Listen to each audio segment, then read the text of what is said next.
Hey, John here. Here's Lick of the Day number 12. This is the D Dorian pick and run. As usual, you can find a link to the tab in the description down below and also by clicking on the screen. Right, I'm just going to play this one slowly once and then break it down and give you some practice advice. So we started on the 22nd fret of the high E string with a downstroke.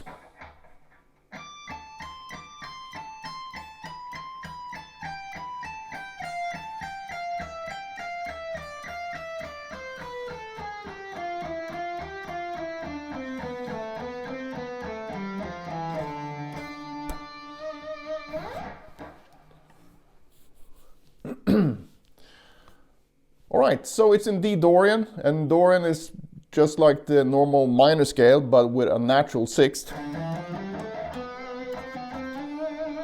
And towards the end here, we're going to also add the flat 5. And you can see in the tabs where I have written out the actual scale diagram, and if you zoom in you can also see the scale degrees, which I find is very important so you understand what you're actually playing. But you can check that out later. So we start up here on the 22nd fret, like I said, and we're going to use one of my favorite sequences. It's an Yngwie sequence, and we're actually going to go into another Yngwie sequence as well.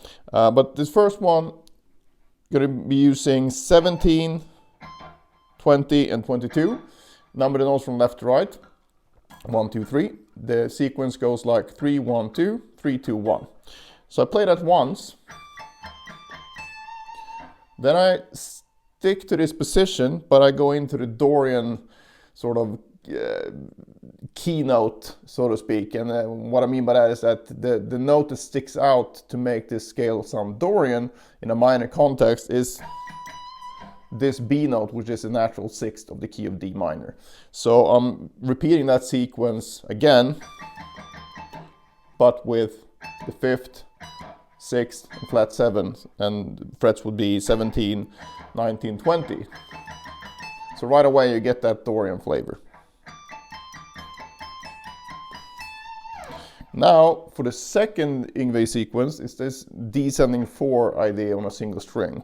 So I'm just gonna play it once and then show you what it is. We'll go that far.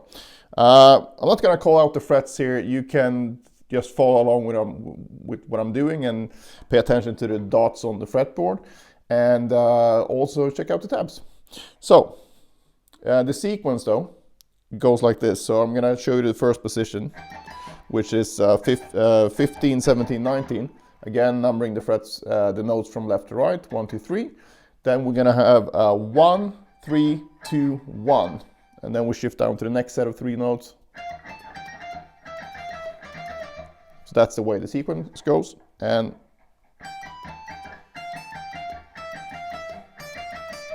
now, try to get these shifts as inaudible as possible.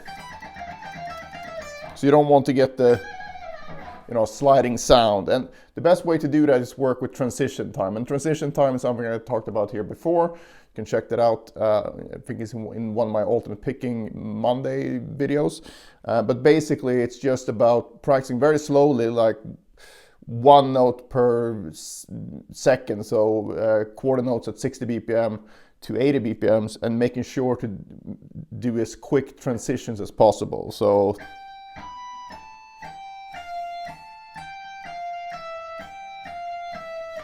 and the opposite of that would be to slow everything down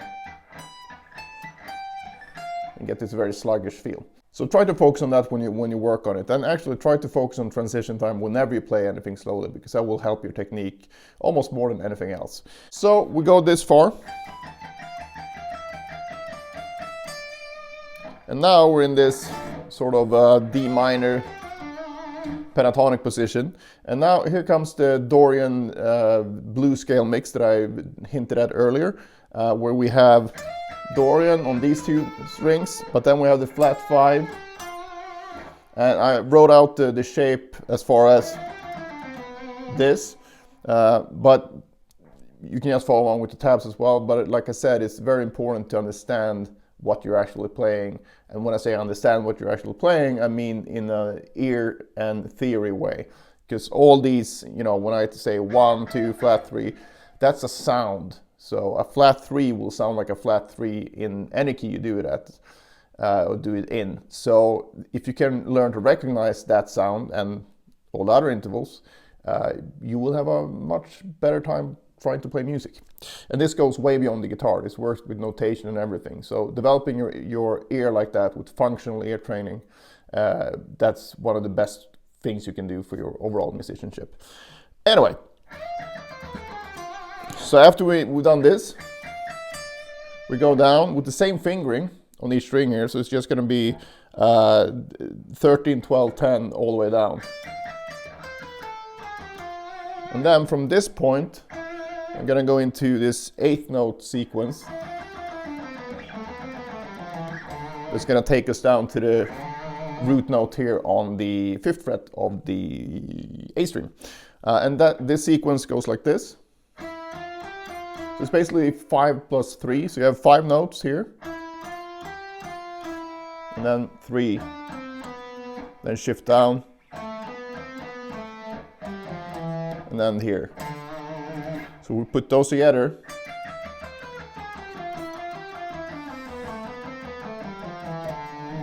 Then I just end by hitting the octave and then tapping the octave here with artificial harmonics. And if you're not familiar with this, it's a very useful and cool technique. Basically, you just mirror whatever you're doing with the left hand. You mirror that by tapping on the actual fret wire of that fret, so something like this. And it's, like I said, it's a very useful technique, and one of the best examples to hear it in context of real music is Electric Gypsy by Andy Timmons. So basically the verse of that song is mostly this technique where he gets this higher octave sound with harmonics while playing a very nice melody. And you can do different intervals, of course, but the most common thing to do is to mirror the exact octave up here. So, with that said, how do you practice this then? Well, if you're new to alternate picking, learn it for sure, but don't just sit here and practice this over and over again, hoping to get it up to speed. I think it's a much better approach to learn anything that you want to learn, but also if you notice that you're really into alternate picking, for example, come up with a good practice schedule where you cover more things instead of just working on a lick. Because the temptation when working on a lick is that you want to make it sound like the fast version, right? Because if I play this, you know, it's not nearly as exciting as when you play it up to speed, right? It's just a different sound when you speed it up. But you can't really fake that, and you can't will yourself to get there without putting in a lot of work. And that's just the truth behind it. It takes a lot of reps to get the technique to the level where you can do this, but anyone can do it if they're willing to spend the time. And also spending the time actually working on things slowly and accurately. So don't look for shortcuts. Instead, just realize that if you want to get a really good picking technique, if you're not super special and talented like the world has never seen before, you're not going to get there without spending a lot of time. And you can look at anyone with a good picking technique, from Petrucci to Gilbert to Malmsteen to Videmore. All of them spend hours every day for a fairly limited amount of time, actually. So because most of these guys, they developed their technique in a fairly short amount of time. So it didn't take them 20 years to do it. But there's something to that concentrated practice over, you know, fairly limited time period. So I talked to a student about this just the other day, where it's okay to be unbalanced when you do things, because if you don't have all the time in the day to practice, you kind of have to be unbalanced if you want to develop a specific technique. Because I think a good analogy is like if you do 10,000 push-ups and you do them in 2 months compared to 10 years, right? Which one will have the most impact on your body? Well, obviously, doing that amount of volume in 2 months will have a bigger impact on your body than doing it over 10 years. And the only thing different here is the time span. And it seems to be that way with a lot of things that we learn that's sort of muscle memory based, and bodily function based in that way, that the more you do, the more volume you do, the more of an impact you're gonna get on whatever you're trying to improve. But if you decide to really, up your practice time, just be careful, and you have to be the judge of that. So don't do too much, you hurt yourself. But if you actually practice slowly, and when I say practice slowly, it really comes down to really sitting like, getting everything as perfect as I can get it. And you make sure that your wrist is in a good position. You're not sitting like this, because this will pinch on your nerves, and that will give you trouble eventually. And you're actually trying to be as relaxed as possible, and taking breaks is important as well. Then it should be safe for pretty much anyone. But again, disclaimer, if you're gonna go into a new type of practice thing where you're upping your hours a lot, you need to take responsibility for that and be the judge of what's too much or not. So, but with that said, I think that's a thing that's not talked about enough in the guitar community. It's so much about hacks, and you're gonna 12 weeks to becoming a super shredder or whatever, but no one got to that point that fast. It just doesn't exist. Can you improve a lot in 12 weeks? Of course you can, but you won't become Paul Gilbert in 12 weeks, because Paul Gilbert didn't become Paul Gilbert in 12 weeks either. So it takes almost an obsession to get this stuff to the way that you want it. But once you have it, it takes way less time to maintain it. You can basically just maintain it by playing most of the time. So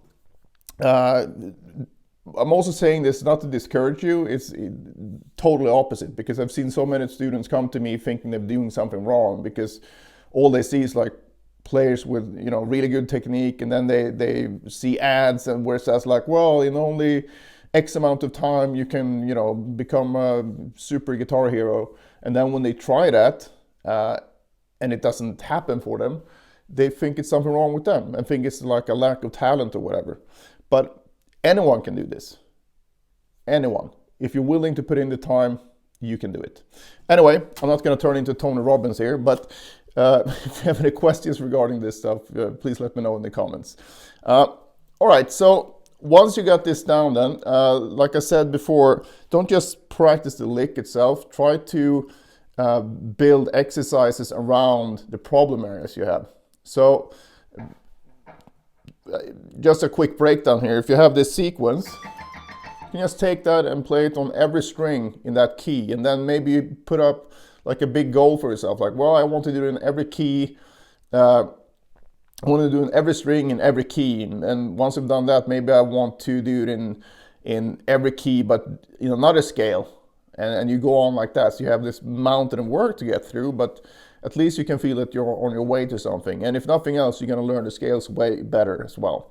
So that's a really valuable thing anyway. And then take the next thing that the next sequence, so the Yngwie sequence, so the second Yngwie sequence. Do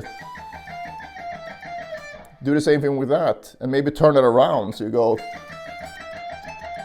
do it the other way around instead. And all kinds of different variations you can do that you can make into this sort of practice regimen that you do every day for a while. And if you do that and you keep the tempo where everything is perfect, like I discussed before, you will definitely see results. You won't turn into Yngwie or Paul Gilbert or whoever within a couple of weeks or even a couple of months, but you will definitely see gradual improvement when you do that. and this will also spill over to other areas of your playing. So hopefully this will help you. And like I said, if you have any questions at all, post them below this video here on YouTube, or if you're watching this on my Teachable site, post them below there as well. Doesn't really matter, I will help you out if I can anyway. So have fun with this one and see you in the next one.